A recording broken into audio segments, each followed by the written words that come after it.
Oligarki itu bukan kapitalis. Sahabat, jangan pernah menganggap kaum oligar itu pejuang ekonomi kerakyatan. Salah besar. Mereka itu lintah darah. Walaupun terlihat pajak mereka besar, tetapi semua karena pakai fasilitas. Para oligar itu tidak pernah mendapatkan bisnis dengan cara normal, yaitu pasar bebas. Jadi nih ya, kita pastikan kalau di sebuah pemerintahan selama ada para oligarki, mustahil UKM bisa berdaulat. Oligar adalah memonopoli kekuasaannya. Mereka bisa merubah peraturan sebuah pemerintahan. Mereka bisa membeli pejabat. Mereka bisa menjadi penguasa tunggal atas sebuah produk atau komoditas. Tapi yang tersering kalau di Indonesia itu adalah dari komoditas. Oligar itu anti pasar bebas. Oligarki sesungguhnya tidak bisa menang berbisnis dengan pasar bebas. Namun mereka ubah peraturan sebuah negara dan untuk itu mereka mampu. Karena itu kembali ke pernyataan awal. Selama ada oligar di sebuah pemerintahan, UKM tidak akan menang. BUMN masuk oligar kah?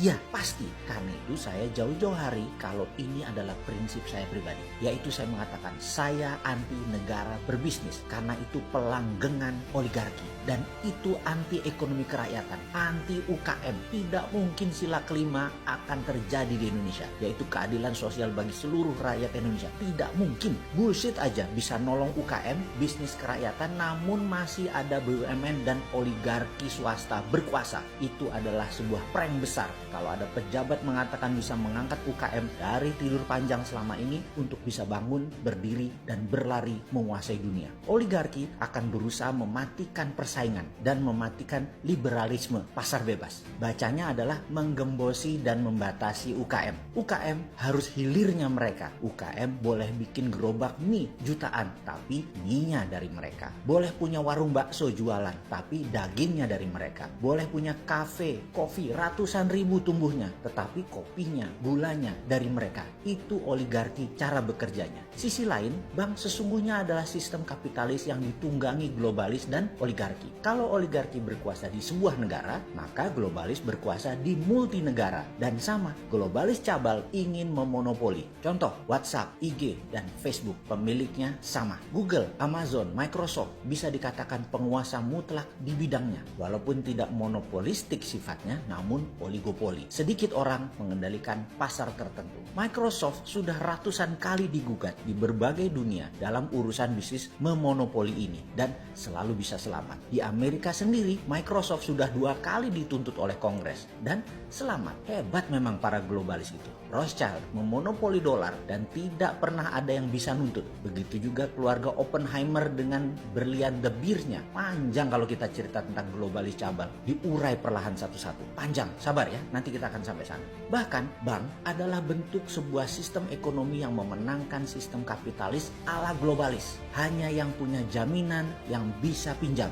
Jadi Anda, kita, para rakyat kecil, duitnya dikumpulin di bank, tapi tidak bisa buat pinjam karena hanya 10% manusia yang punya jaminan, yaitu mereka yang kaya, yang dekat dengan kekuasaan, atau yang bermain dengan para oligar. Dan sedikit sekali yang bisa bermain di sana, yang murni dari pasar bebas. Tiongkok yang dipuja-puji oleh banyak pejabat saat ini adalah negara berbisnis dengan menggunakan sistem oligarki. Namun swastanya didukung oleh pemerintah untuk menggarap pasar domestik. Dia belah-belah itu sisi pasarnya. Jadi kalau mau tiru Tiongkok itu total tirunya. Jangan ikuti maunya Tiongkok seperti saat ini. Tiru total adalah seluruh proyek BUMN Cina pakai duit renminbi yang uang tersebut dicetak berdasarkan proyek. Nggak usah pinjem asing, cetak duit. Indonesia bisa lakukan itu. Semua proyek nasional pakai print money. Swasta di Tiongkok pakai mekanisme pasar normal biasa dan dukung dengan peraturan, yaitu perusahaan internasional batasi mainnya di lokal sampai swasta nasional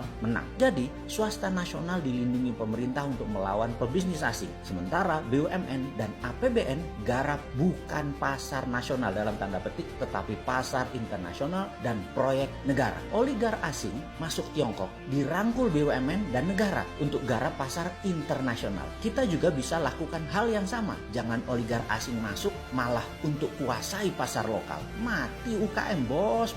Bagaimana sih mimpin negara? Oke, informasi sekilas tadi sudah mulai terang benderang kan melihatnya. Gue sedang cepet dikerjain, ra usah kakean mikir ben ora ketok lemai. Apa perlu gua nih masuk got sekarang?